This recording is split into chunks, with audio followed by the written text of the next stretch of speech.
27 seconds, round number 7, the winner by TKO victory, and now the new unified IBO, IBF, WBA, WBO heavyweight champion of the world, Andy Destroyer Ruiz Jr. We didn't expect it. All right, folks, this is Rabble Rouse and Rich Bergeron. The Toronto Daily Paper and Psychic Tom Paget, the red hot crystal ball, full of predictions. If we had a show last week, Tom would have predicted that, of course. Yeah, that's you. He didn't get a chance to, but wow, that was a shocker. I didn't even watch this fight until after it happened, but we got a lot to talk about on this front.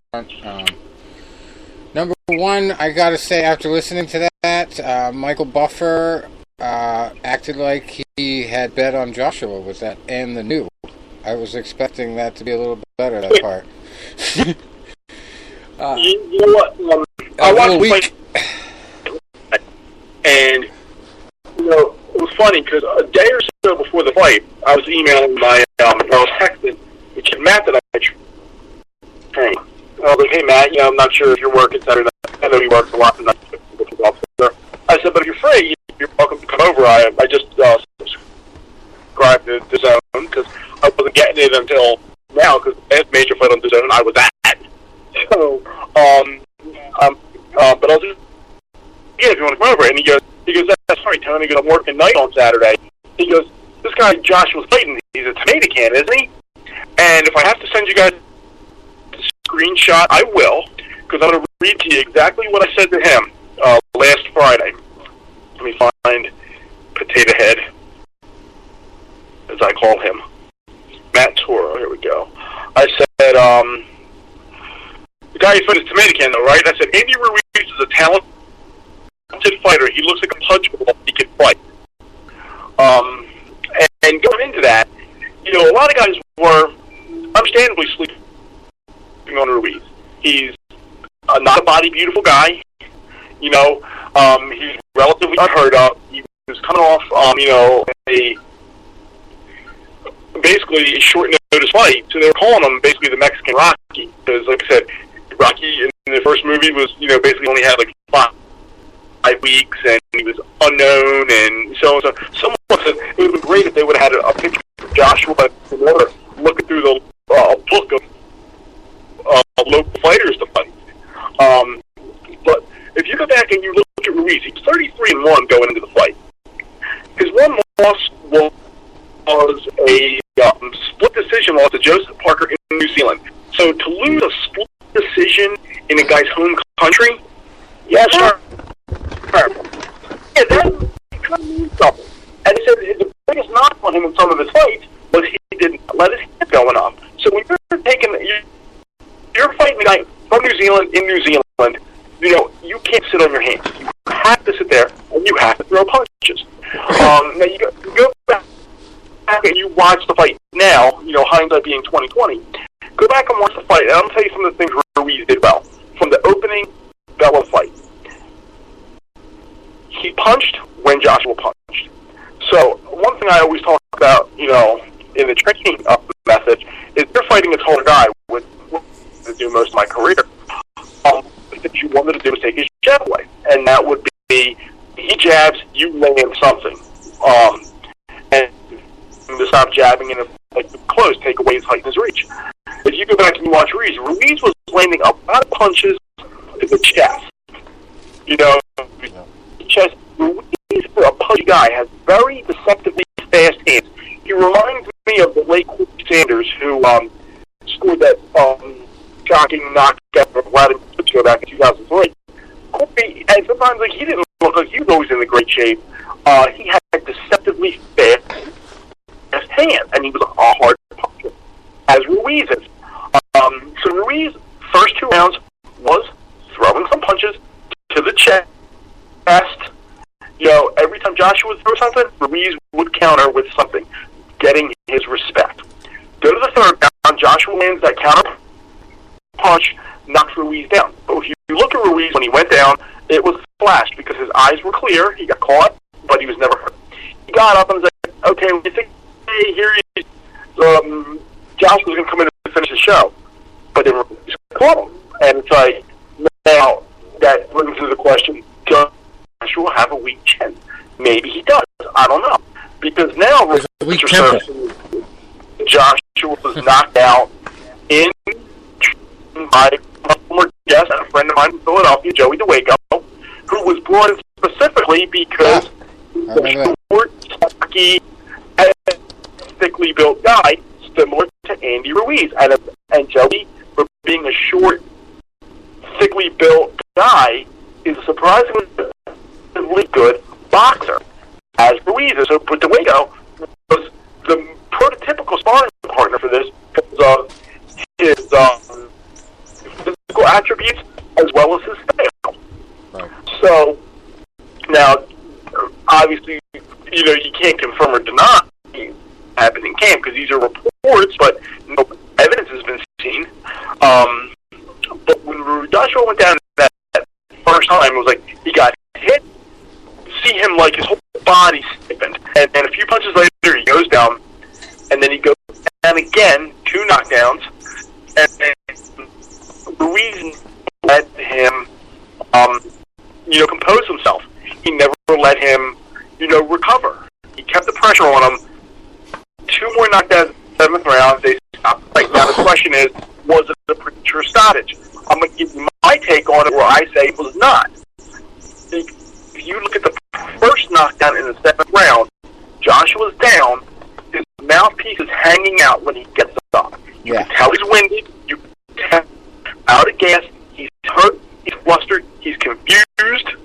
He's obviously, not at 100% of alertness. And the referee sees the one 2 or 3 times. Put your mouthpiece back in. Right. Joshua did not until he waved him on fight. And then with the second knockdown in that round, 7th round, Joshua, loses his mouthpiece. He goes back. He's got his arms resting on the ropes. And the referee said to him, do you want to continue? He goes, yes. But it was not an affirmative yes. He never put his hand up. He stepped forward like, hey, let me go. Get out of the way. I'm ready to fight. He never made it seem like he made it yes, but his body said, I'm done. His body was Tony, that is the key word, the body language.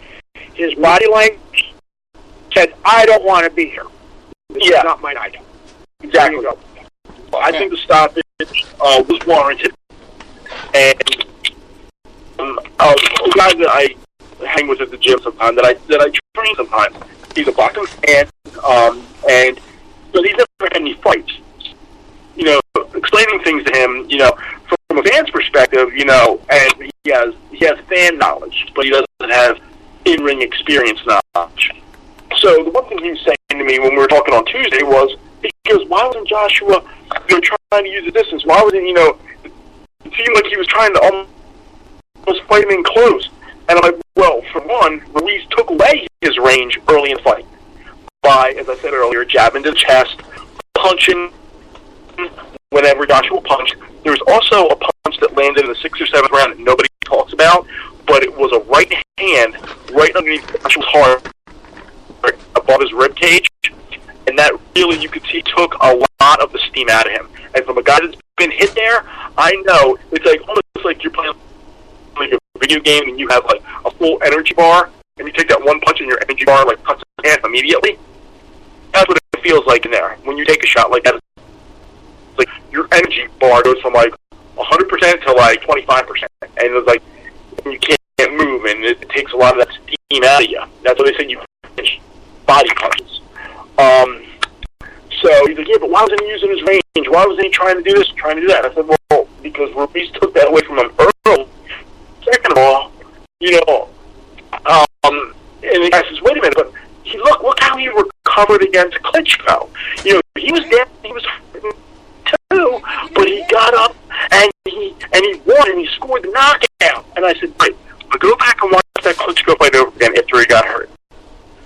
Vladimir never, put the foot on the gas. Vladimir, after being knocked down himself early, landed a shot, never went for the kill. And I said, I'm going to use a football. And this guy Ruiz loves football as well, so I'm going to use a football analogy on you. You have a great quarterback, Tom Brady, Peyton Manning, any of them, right? Joe Montana, any great quarterback. And I said, that quarterback gets sacked early in the game. He gets blasted, fumbles the ball, whatever, and then he goes field, and the defense then ends up playing a prevent defense where they're only rushing 3 guys, and they're not putting any heat on them. He starts to come there again. When he first got hit and he got rattled, that's when you blitz the living shit out of him, and you see a lot of times the quarterback guys get wiped soft. You're nailing them. Like I remember an Eagles game a couple years ago. They were going up against Cam Newton, who's a very good quarterback. He nailed him early, and then they just went on an all-out blitz, and they sacked him like 9 times, and he's hobbling off the field. And I remember even saying, and even not as, obviously I'm rooting for my team, but I'm like, they need to take that guy out of the game, because he's hurt, and he's confused, and he is looking like he wants to be anywhere but that playing field right now, because it kept the heat on him. Ruiz kept the heat on Joshua. Joshua looked like he wanted to be anywhere but that ring at that moment. Great analogy there. Absolute great analogy. Yeah. Thank you. I've been in there once or twice, All right. Well, I know I've been silent here, but my cat has been making my point behind the scenes. You guys have heard the squeaking, I'm sure. I heard it a few times. Yeah. My cat has been playing with one of these new toys that sounds exactly like a mouse. Doesn't have batteries or anything. Just when it shakes, it sounds like a mouse.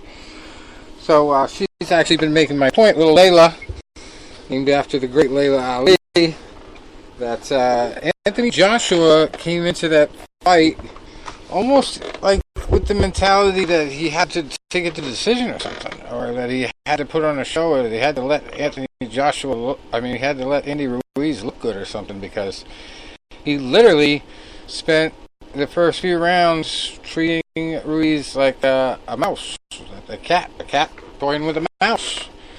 That was my impression as I watched the fight, the replay. He was jabbing. Every punch was a jab. He had his right hand cocked 99% of the fight. It was ridiculous. I'm watching it, and Ruiz is the type of guy, if you watched his last fight, and almost every fight, I think, judging by just his style, he gets black eyes like they're nothing. It's like, yep, another fight, another couple of black eyes. Because he leads with his face sticking forward, and his defense only comes up to his eyebrows like Tyson.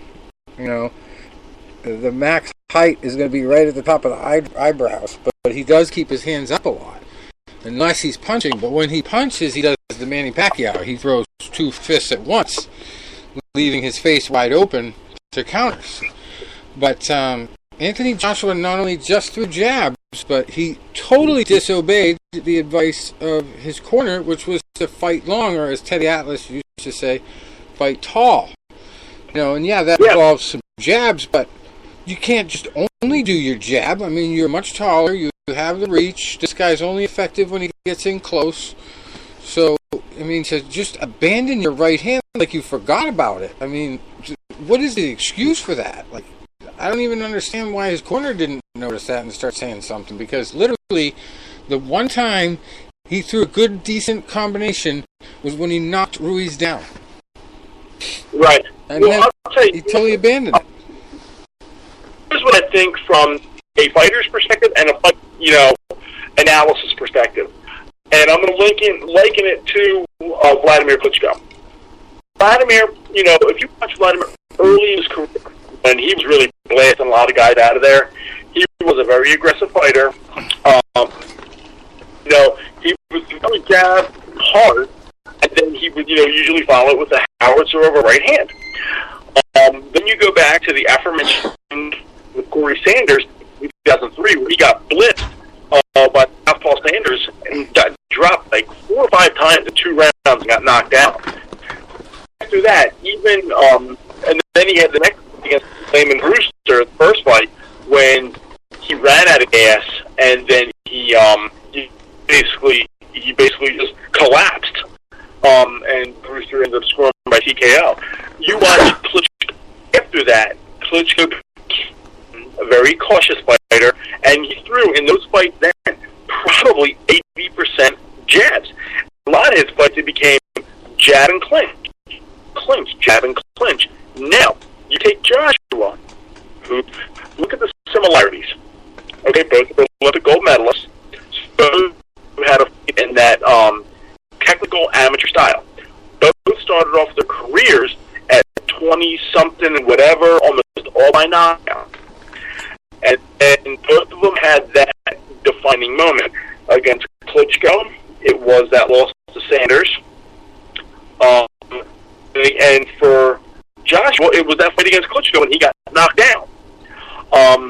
And I think that turned them, hard to say on Joshua, the books don't vote him, but that could turn you into a safety first fighter where you want to, just jabbing, clinch, jabbing, grab, do all that.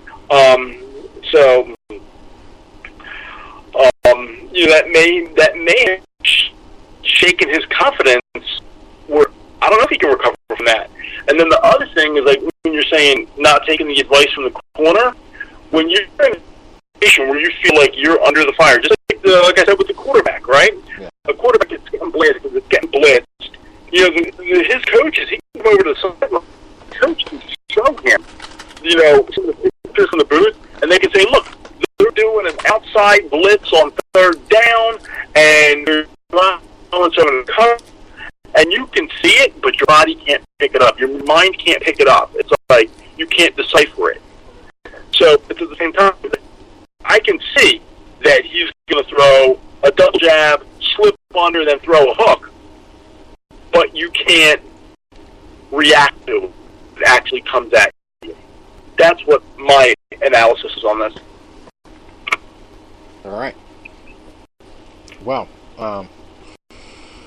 from my perspective, watching it a couple times now, over and over, Ruiz is a fast puncher. He's a hard puncher, but it really was persistence and the fact that he had opportunities that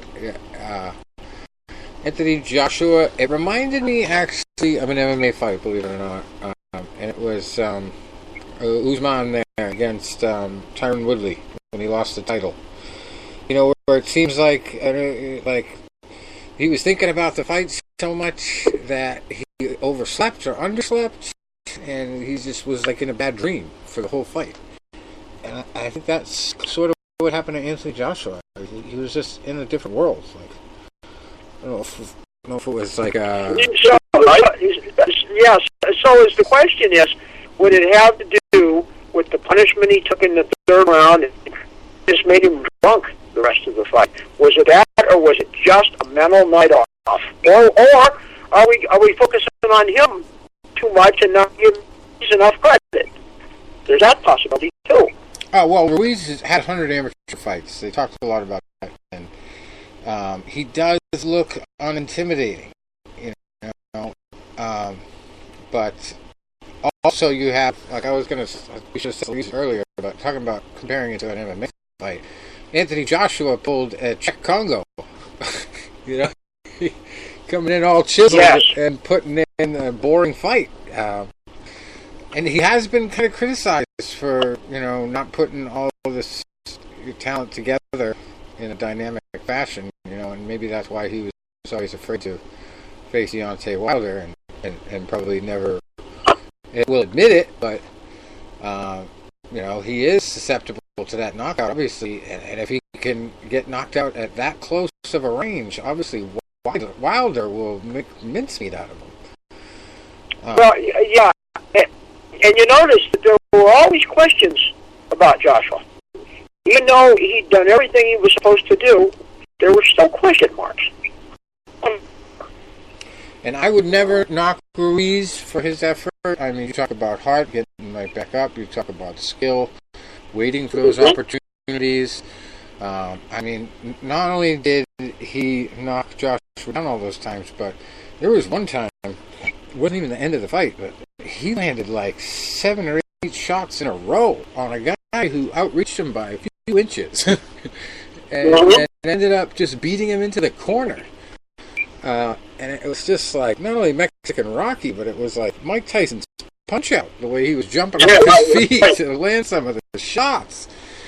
Like the little guy there jumping up. And it's just beautiful stuff. I mean, I love watching it just for the fact that, you know, here's a guy that looks out of shape, and everybody around the world that hears about this who thinks, well, you know, I'm not cut and ripped, I couldn't do that, you know, and this guy comes along and inspires all those people. That's a great thing.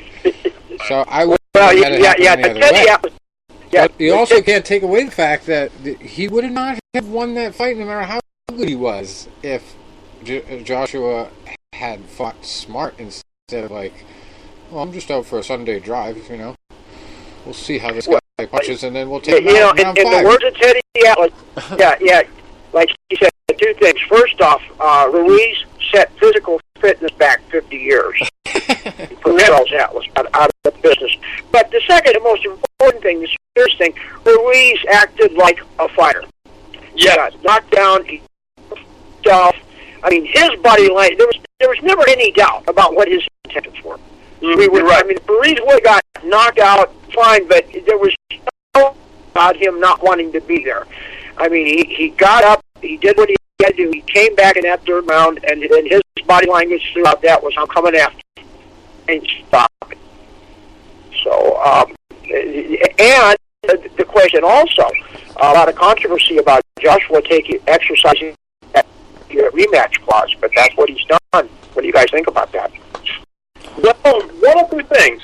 You know, either he really dedicates himself, he formulates a different game plan, and, you know, he comes back with a lot of desire. You know, I mean, I don't know what was in his mind, you know, at the open bell. Is this a walk in the park? You know, it's a substitute. Oh my God, the mystique of the it's my first fight in America. Maybe some doubt because of, you know, that if he did, you know, take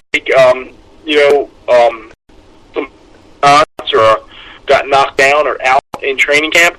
So who knows what his mentality was when he stepped through those ropes.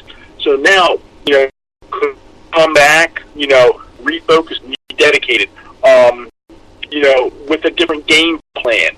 And close to Rockman. Or is he damaged his goods now? Like, I'll tell you another guy who was a highly touted amateur and looked to be unbeatable as a pro was a guy by the name of Reture Gonzalez. And, I mean, now, Josh was a world-class accomplished guy where Gonzalez was, you know, that lion mane of a hair, and he was, I mean, nasty. I mean, killing Rick Bell, physically killing him. Well, Bell blasted him out in 6 rounds, and it was like the bully got exposed for everybody like Gonzalez. Now, Witherspoon brutally knocked him out, you know, and he went from the guy that was feared into a stepping stone. Now, does Joshua go from a guy that was seen as invincible to a guy that is very beatable? You know, and will his mentality once again let him step through the ropes thinking, oh my God, I'm about to get hit, or oh my God, this is the guy that knocked me out, and he catch himself flinching. So it could be a good thing, or it could be at the end of his career. Yeah, and right now I would have to say it's just so hard to tell. You're right. Fascinating. And what a time for Vladimir to be really coming back. If he's really coming back, it'll be like, all right, after Ruiz beats him up again, I'll take him for a rematch. we talked about that a few weeks ago, but I don't know if there's been any developments on that front. But I'd be curious to hear what he had to say about it. But I don't know. I haven't heard anything either. But boy, you guys have to admit, as this shook things up, definitely. talking about all these matchups now, and Tyson Fury went on a rampage today, talking about the Snickers bar guy. He said, if that happened to me, I would never face in public again. And initially, he was sympathetic to Joshua. Yeah. He said, hey, everyone, I mean, he was acting very untitled, but he's back in form today. And he was just, he just was saying if he lost to a guy that looked like he ate half the Snickers bars or something like that, he'd never show his face in public, and what a joke and what a disgrace. And whew. So this has shook things up, and Ruiz is even saying after which he's kind of silly, but he says after he finishes Joshua in the rematch, he wants Wilder. Well, Wilder would be a whole he's also saying that the next fight he will show up looking like a Mexican Anthony Joshua. So I don't know if he's got plans to go out to the Creed 2 set in the middle of the desert there and work with Rocky Balboa there. But he's that's a big promise. There's some big shoes to fill to make that statement. But to believe that you can be heavyweight champion of the world and then do it. I mean, obviously you've got to believe in yourself. So I'm looking forward to that happening, because you talk about a transformation, epic, tale, crazy thing that'll put boxing really on the map again. I mean, that'll do it. Like, really, if he makes that transformation, I mean, you think about the TV shows like Biggest Loser. This is like magnified by a million. But then why change success? Yeah. I mean, if he's got to where he's at with that body. Well, look at Roy Nelson, though. Roy Nelson used to always be like, well, I'm fat, I don't care, I'll go in there and beat anybody up. And then he started losing towards the end of his career. And I think the weight had a lot to do with it. And at one point, he was really serious with the Mike Dolce stuff and, trying to get his weight down, but he just abandoned it. And I think cardio always killed him. And having those short arms and big belly. They were talking to Ruiz before the fight, and they were saying, like, oh my God, this is the heaviest, he's ever been. And, the guy who wants to, make a good effort in this fight. He's 5 pounds heavier than he's ever been before, and he came out with, a lot of BS, maybe. But he came out and he goes, no, I purposed him to come into this fight heavy because this is a big guy, a strong guy, a 250-pound guy, and he goes, I wanted to have extra girth, not the exact word, extra girth, to get more weight behind my punches so I could do more damage to him. Those are his exact words. Well, he comes so far outside with his hooks. And it's very deceiving because you never see a lot of them coming. They're not very easy to block. And Anthony Joshua also has the up jab technique without the shoulder roll, which is, something you guys have obviously heard me talk about multiple times. You should never do, unless you're Floyd Mayweather. And you do the shoulder roll. Up jabs just don't, it doesn't work for everybody. And, obviously Anthony Joshua landed a shitload of jabs, but there really wasn't anything on him. It wasn't really a lot behind them, and it just barely gave Ruiz black eyes this time. But Dimitrenko did a better job of giving him the double black eyes last time.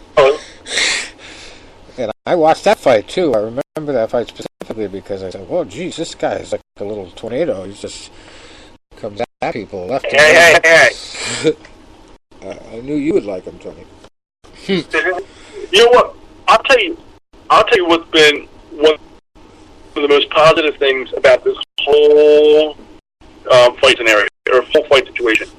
It has people talking about boxing, and in a good manner. It's not like people are talking about boxing because one guy bit another guy's ear off, or we're talking about boxing because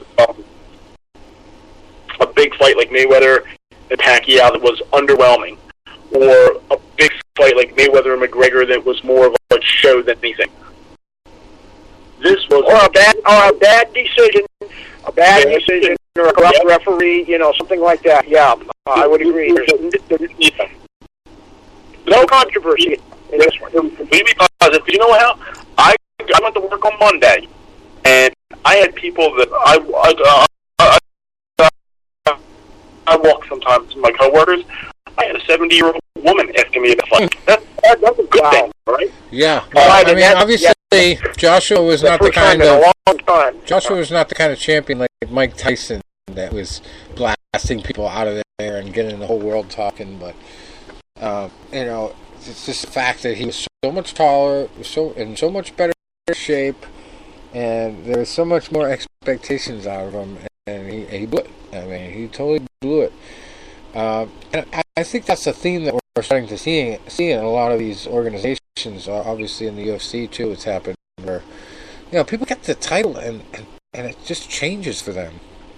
It changes in a bad way in a lot of situations where the expectations and hype and the pressure actually breaks them down instead of building them up, and they can't handle it. They can't handle the pressure and the expectations and being put on that pedestal for more than a few fights, against people who have been placed in front of them to lose, and then they run into a guy that can win, and he's going at it like it's a sparring session, thinking this is another fight, we're making it entertaining, and the guy blasts him out of there. It could be a lot of mental things, but I definitely think it's mostly because, physically, there was nothing wrong with him, I think, except for the fact that he wasn't active enough in that fight at all, and he didn't take away Ruiz's range, which he could have easily done by throwing 2 punches at a time. I do believe his corner was talking about, give us the 1-2, the 1-2. They kept talking about that. He never would throw a 1-2. The only time he threw one was right before he knocked Ruiz down that I saw that, really connected both of them. Yeah. So, just ridiculous. And he didn't throw many hooks either. No hooks, uppercuts. It was just like a walk in the park, like he was playing with a toy. A cat playing with a toy. And it baffled me that you can go into a fight and, yeah, maybe that's your excuse after you get knocked down, but his whole fight was like that. It just never seemed like it was urgent, and it goes back to that whole sentiment. Like Anderson Silva was really the first one, I think, to admit it after having so many defenses of the title and then losing it. Really the pressure of just holding the title and keeping it kind of eats at you in a lot of ways. It's almost like a blessing and a curse inside of it. So. And yet some fighters just are immune to that kind of pressure. Right. And of all the stuff we've read about Rocky Marciano, he never said that. No, I don't like being champ. Too much pressure for me. It just happens that some guys can just go on and on. It seems so. Yeah, you got a list of guys like right now that you would never. And I'm not just talking about either at heavyweight either. Would you imagine someone like Marvin Hagler saying that? Or Evander Holyfield saying that? Right. Yeah, some people just don't have the psyche for it. And you can't imagine it when you think about it. The guy that would step in the ring and fight a guy, the same size and at heavyweight in front of the whole world, how could he be afraid of success, The mind is a crazy thing. Well, and again, another old cliche. Those guys are fighters, but they're human beings. They're human beings before they're fighters, and they're subject to the same foibles and weaknesses that everyone else is. And you have some that handle it better than others. I think it's all. I think I'm going to say almost 10 years ago. But 10 years ago, writing my tribute article after the passing of Arturo Gatti, because I can't believe it's almost 10 years. One of the things that, as a fan, one of the things, and this could be in anything, football, baseball, basketball, actors, actresses, anything. It's hard when you have to realize that people that, are heroes to you at the same time are just that, human beings. And you can see, like, an actor that maybe you really admire. I'll be example, I'm not getting political here, but Robert De Niro. Grew up loving Robert De Niro, his stuff, Raging Bull, Goodfellas, Casino, a bunch of great movies. It's all that stuff. But then it's almost like when you see him outside of the acting realm and he's going on there and going on these crazy and everything, and it's like, I like you as an actor, but I don't think I like you that much as a person. Yeah, it's a very good point. It's a very good point. I'm an actor. I mean, come on. Look at those roles. What couldn't he do? Yeah. Well. So and then it's like, you go back to the point. Arturo Gennady was amazing inside the ring. Didn't always win, but he gave you like that. Something's going to happen. Like I said, he had fights that he lost badly. Mayweather, De La Hoya. He lost the fights badly. Later in his career, Baldwin, Alfonso Gomez. But the thing is, he always came with this amazing heart. And he brought so many great memories. You're seeing like this guy that he was almost, in a way, even though he was vulnerable, he was superhuman. And then you come to realize, like, running out and he's, with definitely alcohol problems. There's been alleged possibly substance abuse problems. Heard, I can't back any of that up. He's running around with, women that were, you want to say, exotic, but, they were basically paid hookers. And that ended up leading to his demise, his death. It's like the guy that was so superhuman in the ring was so, I don't want to say vulnerable outside of it, but he was, definitely subject to the pitfalls that most of us don't encounter. Wow. Get up. A lot of that outside bad behavior is because of boxing in a lot of cases, because of the head trauma and the difficulty making good head trauma. decisions.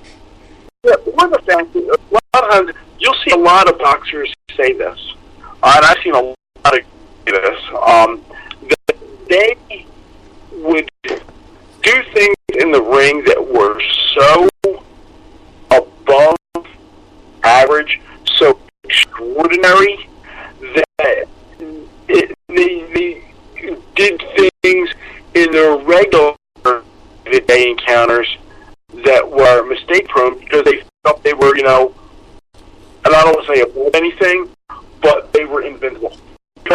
Invincibility.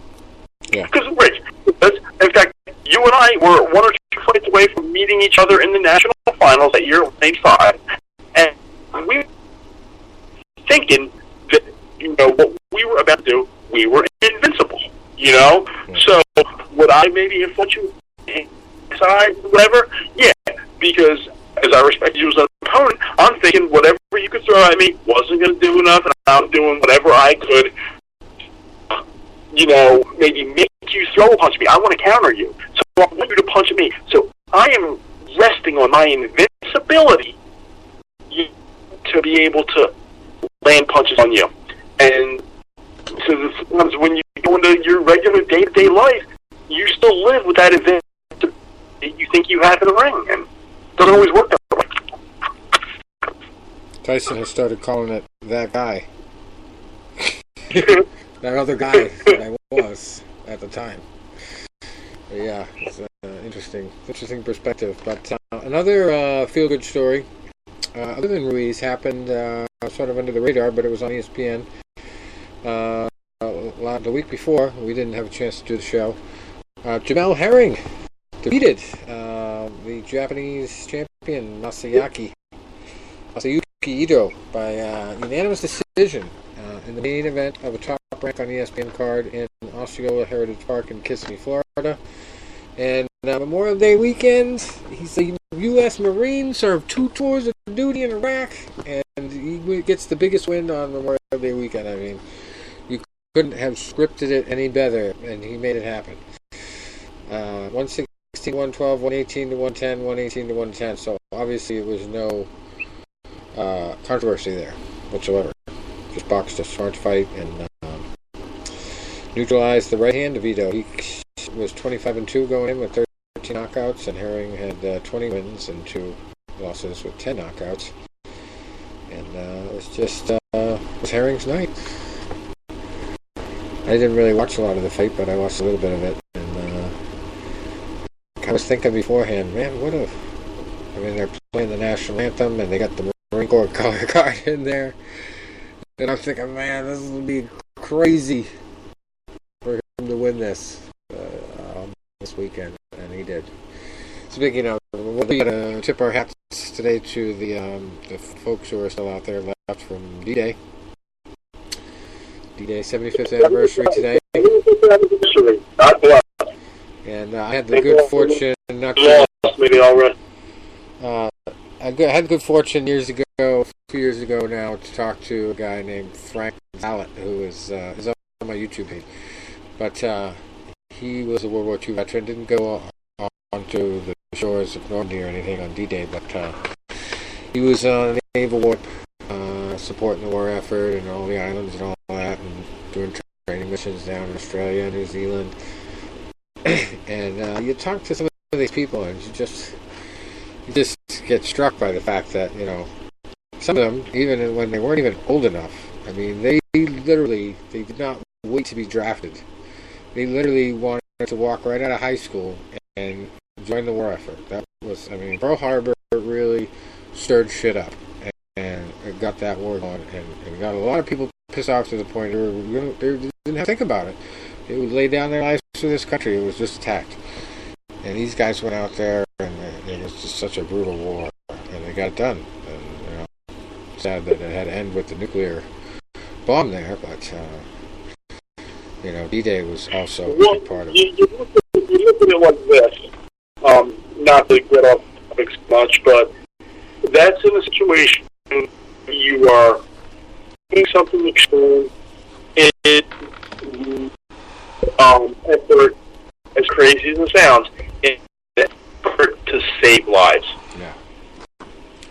That would have prolonged the war if we didn't do it, so double-edged sword.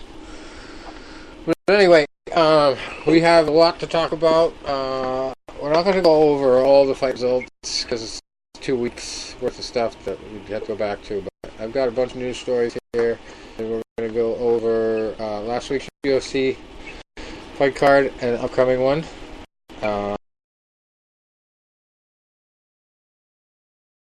Funny, but I also read today that Beck Rawlings is retired early from the bare knuckle fighting, unless she's going to cross over and keep doing both. But she's actually signed a contract with Bellator, which does allow competing and other stuff, so it doesn't necessarily mean the bare knuckles is over. But it's be interesting to see if they do restrict her from that, the new contract. But yeah, that came through today. Katie Taylor got a win over Delphine Persoon last Saturday. That was a good fight. That was a close fight. Yeah, I saw a post by Iceman John Scully saying that she pretty much got beat Katie. And I thought Delphine won that fight. Katie boxed well the first 2 rounds, but Delphine was so awkward, and she was aggressive and awkward. So those are the person to fight, you know, because punches they were coming from your level, you know, and sometimes when you're fighting like a very awkward opponent, it's like if you box them perfectly, you can not let them set their feet. But if they're aggressive and no matter you can't keep them off, then you're really going to have a shit hard of a time. And example, I remember of a fighter that was awkward, they got his ears boxed off, was Nassim Hamed, Marco Antonio Barrera. You know, Hamed was awkward in this and that, but Barrera was such a he used his jab, and he kept Hamed day. Hamed couldn't be aggressive. But in this scene, no matter what Taylor did, Taylor couldn't keep her off. So, as well as Taylor was boxing, he was coming from really easy angles, and it was really making things hard for her. And then started wearing her down. So I thought that we really took control over the second half. And if it would have been another round, she may have stopped her. But I think she definitely won before. Well, Katie obviously has a lot to work on. And we'll see if she takes advantage of the learning lesson there to improve herself there. But tough hill to climb. We also had Callum Smith beating Hassan Njakam. Josh Kelly fought to a draw with Ray Robinson on Saturday. Willie Monroe. Go ahead. Ray won that fight. Ray won that fight? Philly boy Ray Robinson won. All right. Willie Monroe Jr. beat Hugo Centeno Jr. in the fight of the juniors. Chris Algieri beating Tommy Coyle. And also in the news, talking about Philadelphia, unfortunate news for Meldrick Taylor. It's looking pretty rough these days, and he just got evicted and arrested for firearms and standoff charges, and just it's crazy. The guy told him to get this crap and get out, and he tried to tell the guy, "Hey, I'm supposed to have some time to do that. You can't just throw me on the street." And then he pulled a gun on the guy, just to throw him out. So he had a little standoff with the cops, and then he's there's a lot of legal trouble, but they're working to try to get him out of it. So hopefully that goes well for him. But there's an example of a guy that's probably a lot of his behavioral issues have to do with taking too many hits to the head over his career. And it happens. It sets in at these late ages, because it takes time to build up in your brain, these little calcifications and the stuff called tau, they call it, that builds up and then causes your issues with mental instability.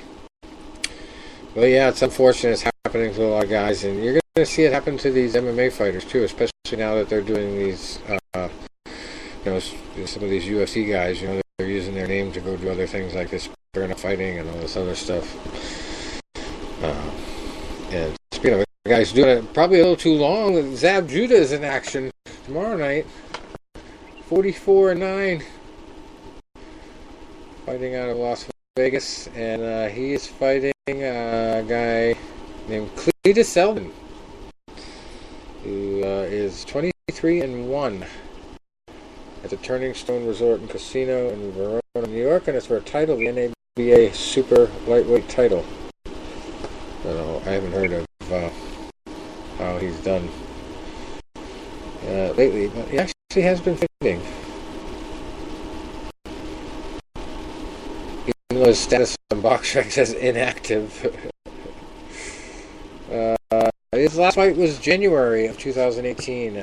No Majiha Rincon was his opponent, who was 21-13-1. He won a unanimous decision there. Before that, it was 12-7 Jorge Luis Munguia. That was back in 2017, and he had a 4-year layoff after losing to Paulie Malignaggi in 2013, December, for another national title, the NABF welterweight title back then. Yeah, a lot of famous names on that slate there. Paulie Malignaggi, Danny Garcia. I lost the unanimous decision to him before Malignaggi. He fought Amir Khan, lost to him. Beat Vernon Paris, undefeated, 26-0 by a TKO.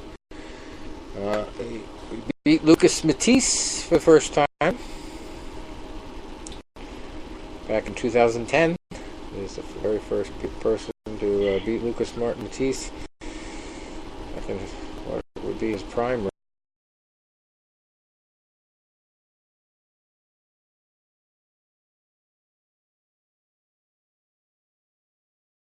Mayweather Jr. back in 2006. A lot of good experience. See if he puts it to use here. And it's still looking good. Okay, we gotta look at this Saturday. There's not a lot of big stuff going on. We might have to find a lot of Jesus fights this week.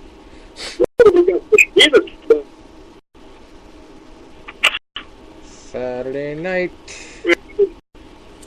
Triple G on DAZN. Triple G is fighting? This week? Yeah, fighting Saturday night on DAZN. And 5 months ago, I was telling you how much I hate those. God, I love those apps. I hated them when I was so frustrated. It was the lineup to get them. It was the Kovalev Alvarez rematch. Yeah. I was so frustrated because I didn't know what to do, and I'm asking people for help. Do you know what a smart TV? I'm like, I'm not even a smart person. I don't. They're like, well, do you have a fire stick? I'm like, what? That sounds like that's on my fireplace to get it started so I can bake my potatoes and stuff. I don't know what you're talking about. And people are saying all this stuff to me, and I'm like, listen, I'm not smart. So finally, I went to Walmart, about a mile and a half from my house. I saw one kid there. He's a nice kid, and I said, listen. I said, right now, baby, I am giving you full opportunity to, take full advantage of an idiot right now, because I have no clue what I'm talking about. But there's a fight tonight on an app, and I don't know what to do. But he goes, listen, I understand.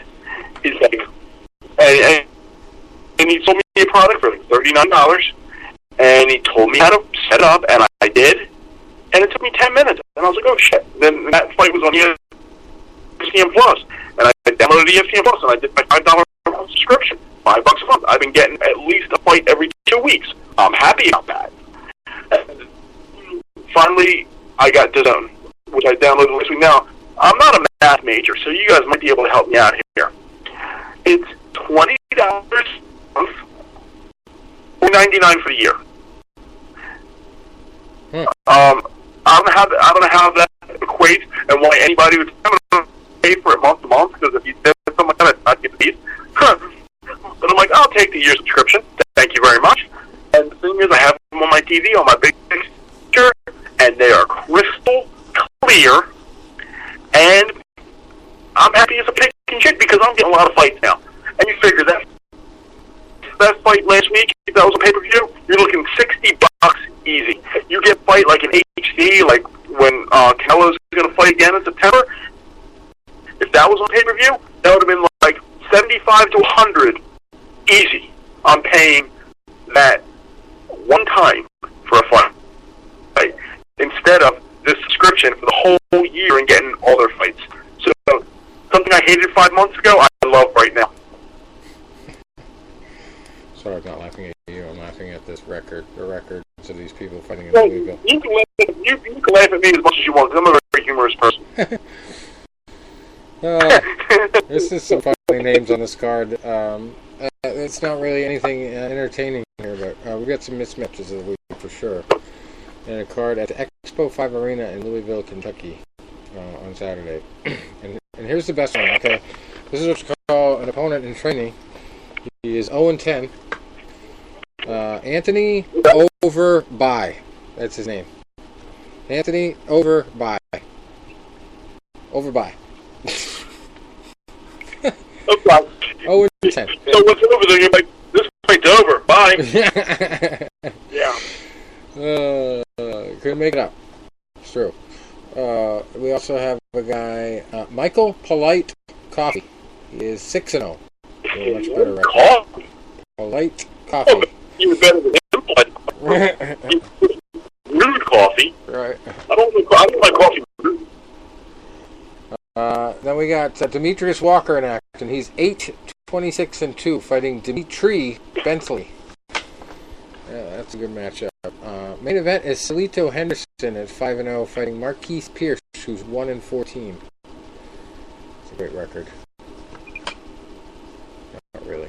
But, then we got the Hall of Shame of opponent lists here in the UK. If that wasn't bad enough opponents, we've got Qasim Hussein fighting. We'll get to the Jesus fight of the week too in a minute in Spain.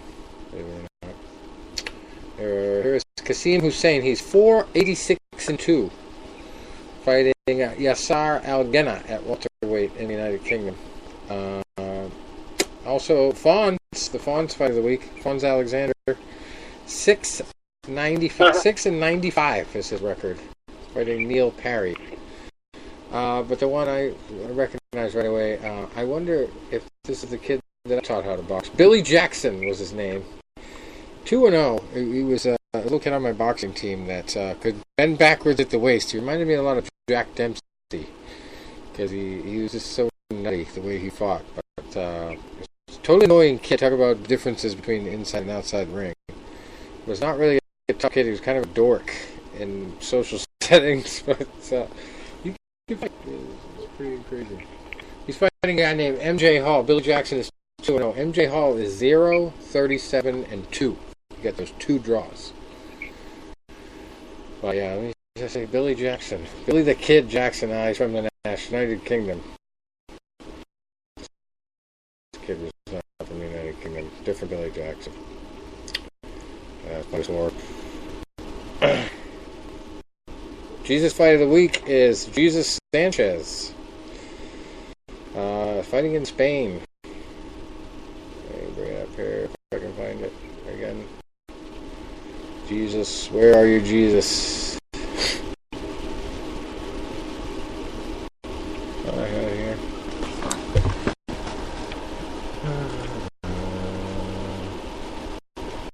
A lot of Hispanic fights, Mexican fights this week. There he is, Jesus. Oh, God. Stop scrolling, Boxrec.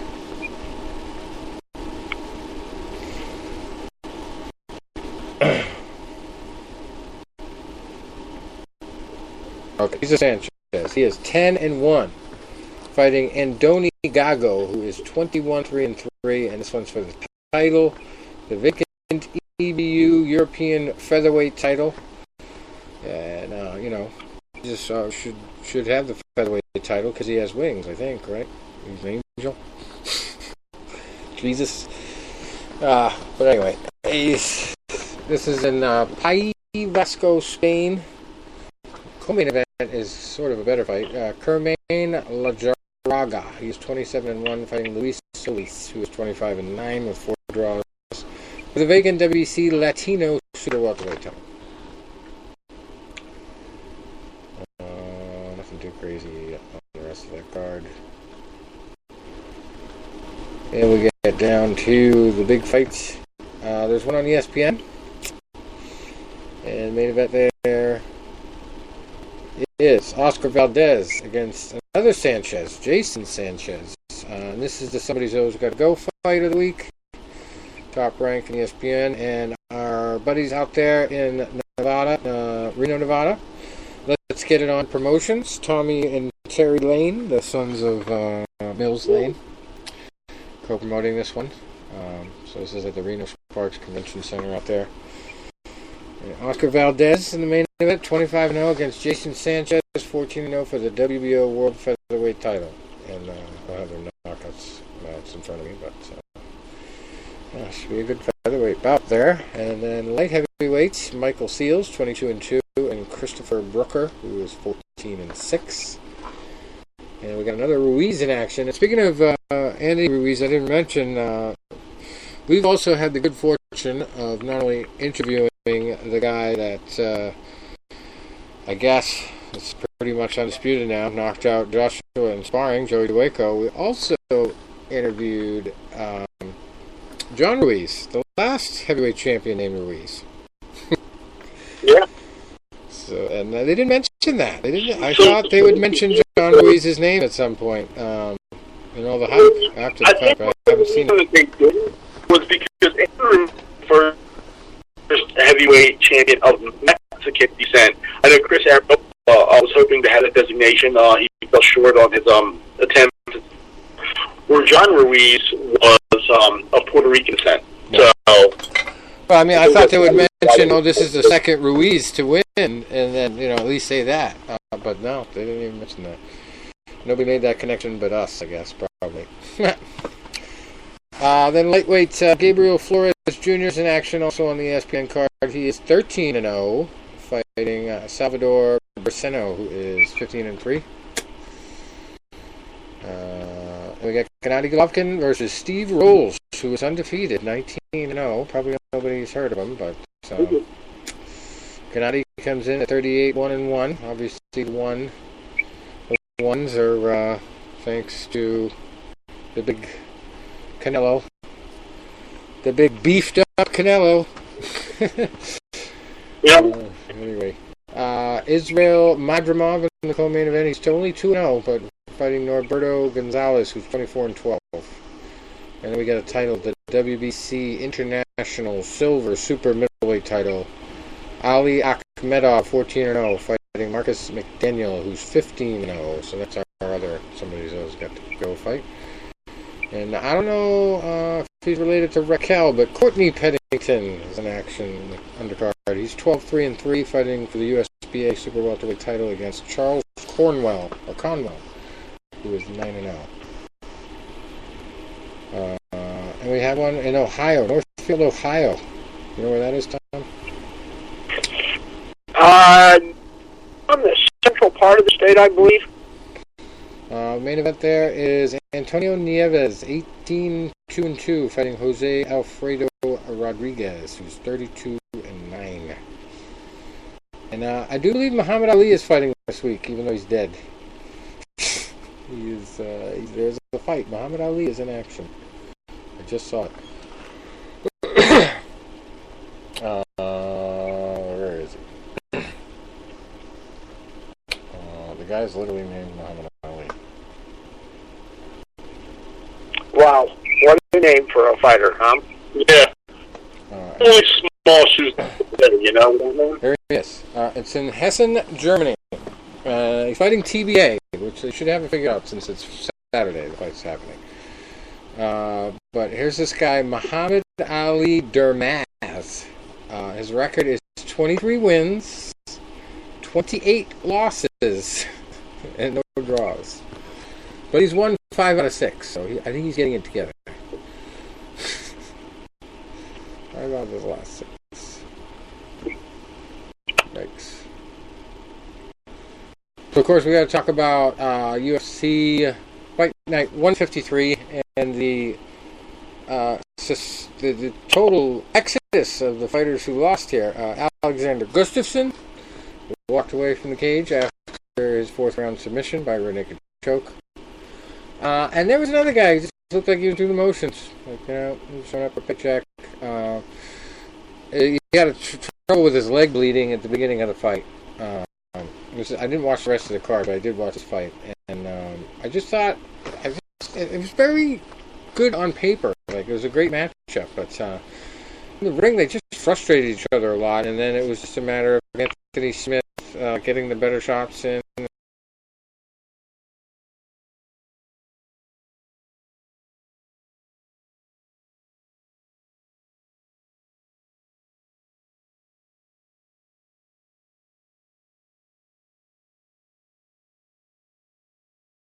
And there's so many close disappointments, but that last Jones fight was not a close disappointment.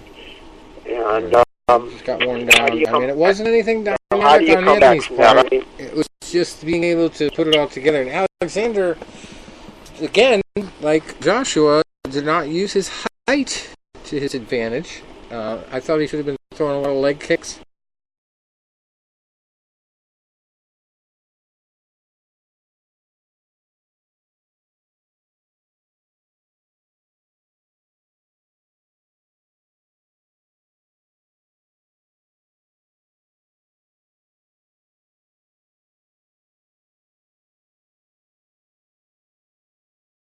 He felt like his kicks had nothing on him. Looked like he was just kind of using them for defense more than anything.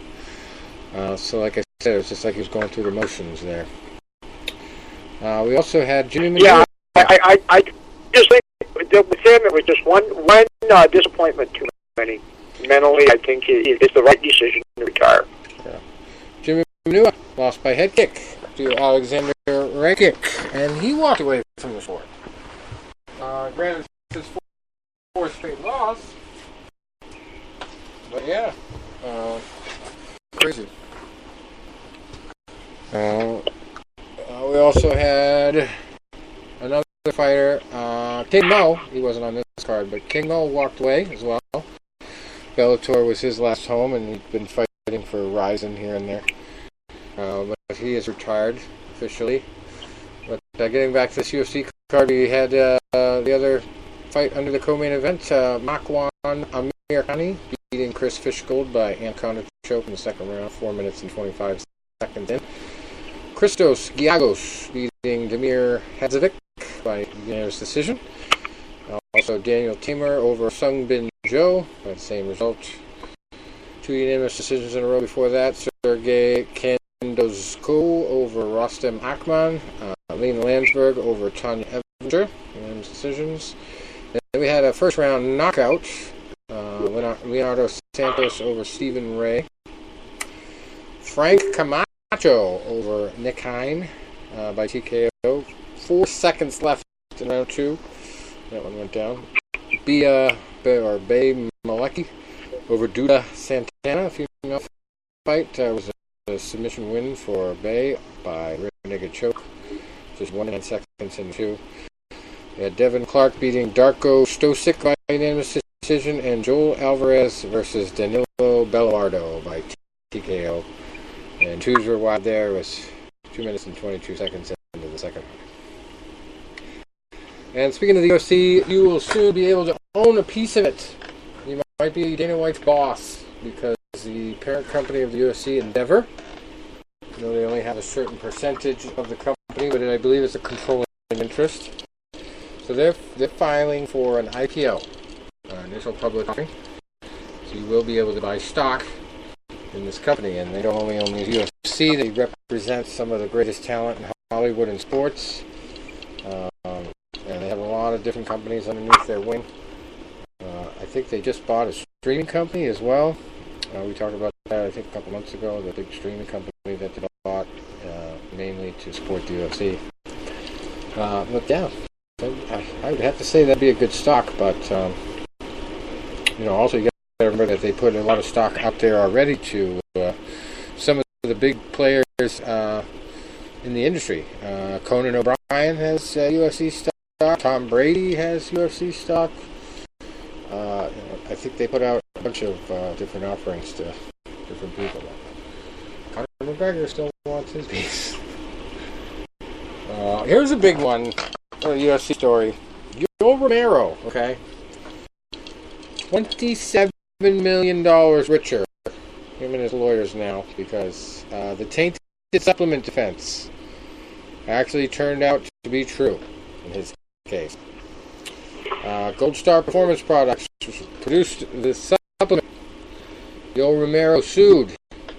Testing was done independently, and the supplement contained a banned product, banned ingredient that was not listed on the label. So, Yoel Romero won $27.4 million in damages. And his UFC middleweight sued the company after a failed drug test caused him to be suspended from competition by the U.S. Anti-Doping Agency. He had a good attorney, Howard Jacobs. Breakdown of damages was roughly $3 million for lost wages, $3 million for reputable harm, and $3 million for emotional damage. Those triple when a company is found out to have committed consumer fraud. That's because of the New Jersey Consumer Fraud Act. And obviously Romero is pretty happy about it. It was the substance was ibutamorin, and he was facing a potential 2-year suspension in 2016 when this all happened. So he's had to wait 3 years to exonerate himself with this case. He immediately claimed innocence and pointed to a tainted supplement for the issue. USADA confirmed that the supplement was provided to them, and they were able to confirm the presence of butamarin, which was not listed as an ingredient, and he was suspended only 6 months. But still, 6 months without work because of somebody else's mistake. So there it is. Hopefully it's a landmark case, and other fighters who have that same problem do the same thing. But it kind of reminds me of the early days of the science case for me, because there were reports that Zions was selling supplements that were nothing but sand pills. And that there was a big case where the company that produced the pills for Zions sued them, and Zions sued back saying that they didn't produce the product properly. But then the company came out and said that, well, they basically wanted us to shortchange the ingredients. Pretty messy. But yeah, you cannot put it past these companies to put something in a product that they're not supposed to. Everybody gets this product and they go, oh yeah, this is great, it works better than anything I've ever had. Well, all the stuff you didn't have, already had before, didn't have this ingredient in it. It's not supposed to be in it. So yeah, that's pretty crazy. But it happens. It happens more than you think.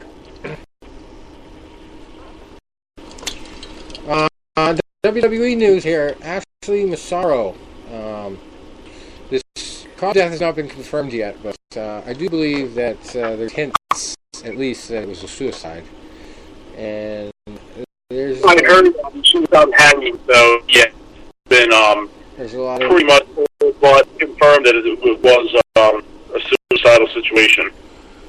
And yeah, it usually doesn't get put out in the news when that happens. It doesn't get confirmed unless it's like, pretty like a situation like Robin Williams.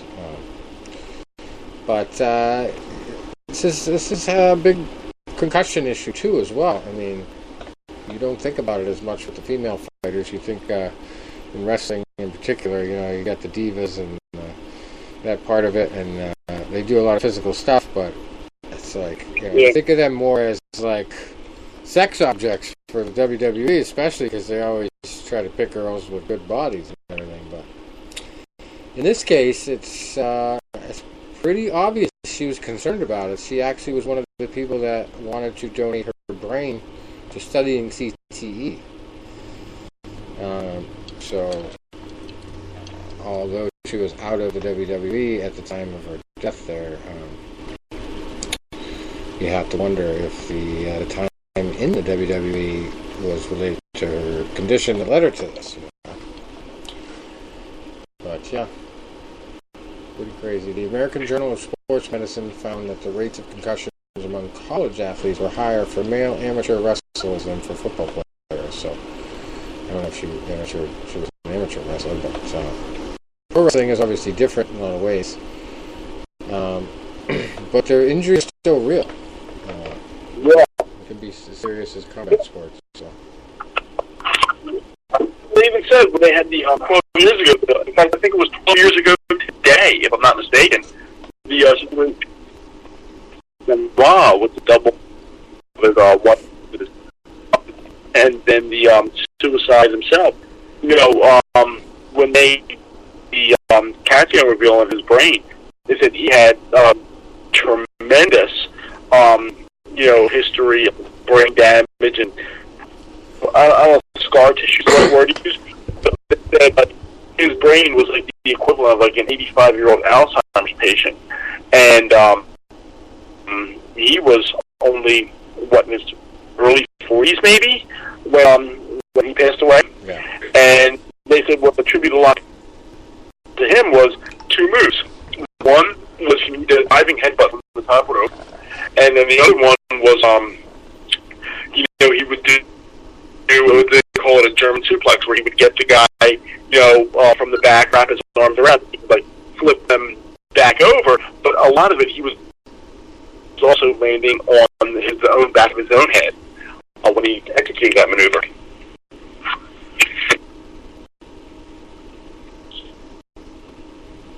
Yeah. Well, it says Massaro worked for WWE between 2005 alive in 2008. She died in May at the age of 39. It was just 2 months after she said she was starting to train to return to wrestling. And the medical examiner's officer did not release cause of death, citing personal privacy issues. Massaro had earlier blamed wrestling injuries for her depression, just like I just said, and participated with more than 50 other wrestlers in a class action lawsuit against WWE.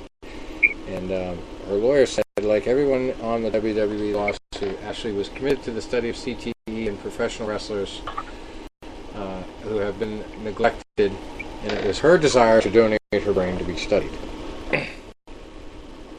Massaro claimed in the lawsuit she wasn't properly trained in the ring and didn't receive proper medical care for injuries, although the lawsuit was dismissed in September 2008. Her appeal was scheduled to be filed on July 8th. WWE obviously rejected the allegations and said that the lawyer has repeatedly made false claims in a malicious campaign against the organization. But anyway, yeah. Mentions Benoit. So it is what it is. It's been toned down as much as they can, but it's not just about concussions either. You need to remember each time the head takes a pounding, whether it's jumping off the top rope and you don't even hit your head on the canvas, your head just gets jarred. It builds up the stuff called tau, T-A-U. It's an abnormal protein, and it just takes over parts of the brain. And concussion protocol doesn't cover that because subconcussion doesn't show signs, according to Christopher Nowinski, who is a former WWE wrestler, now co-founder and CEO of the Concussion Legacy Foundation. So, impacts to the head should be minimized, but they're really not in a lot of these cases, even though they have done things like, they don't do a lot of chair hits to the head anymore. But yeah, they definitely need to do a little bit more research, a little bit more education, and find the stuff before it gets out of control in people.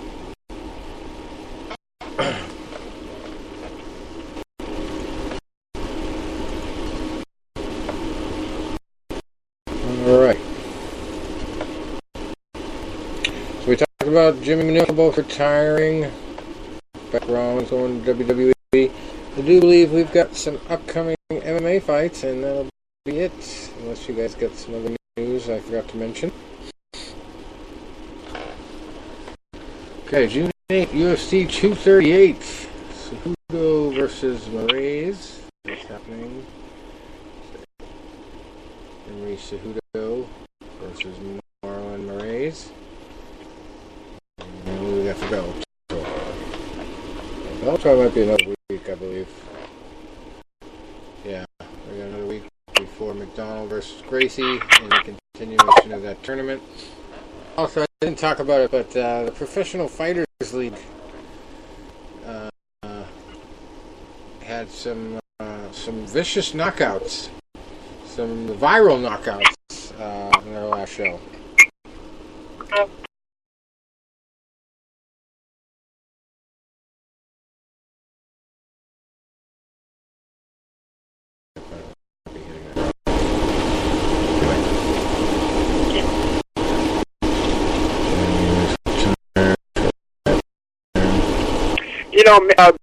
Maybe those extra points for dodges are having an effect,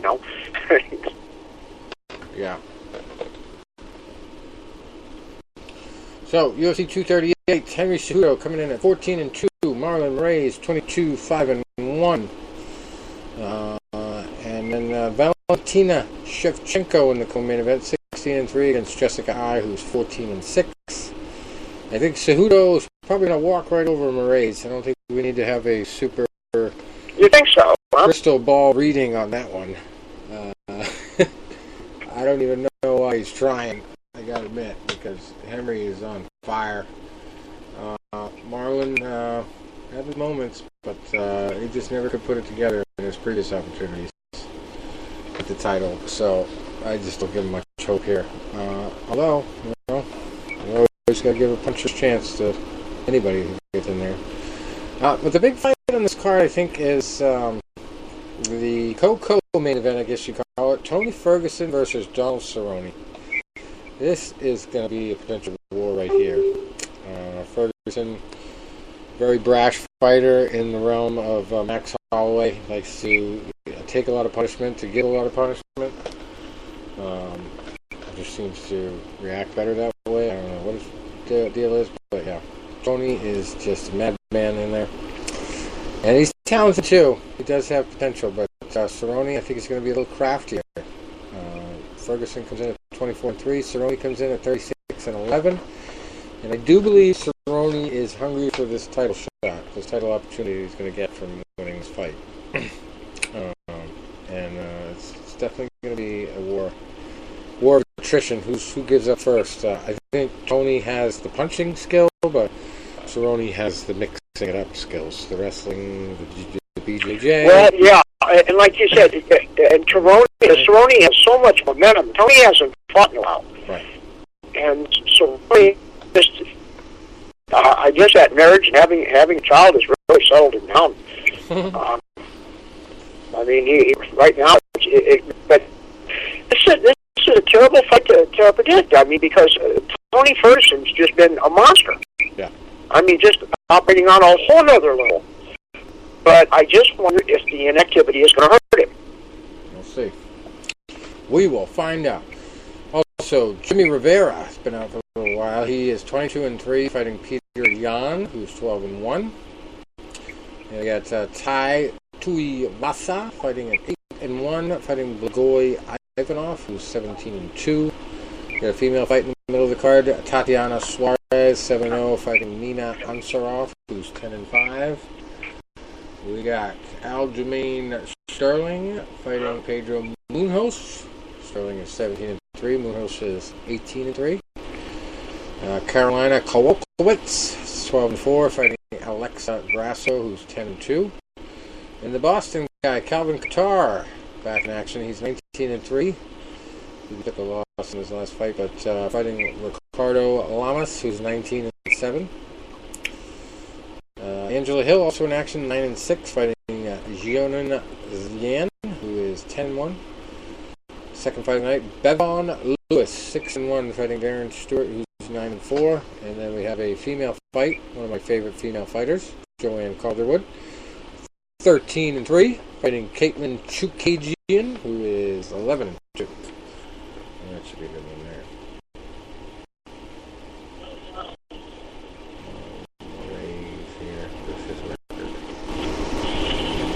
Alright, then we got the PFL. That's actually happening right now. 2 nights at the Coliseum, Nassau Coliseum in Uniondale, New York. First fight of the night was Bozidjit Atayev beating Dan Spawn by TKO. 3 minutes and 25 seconds into the first round.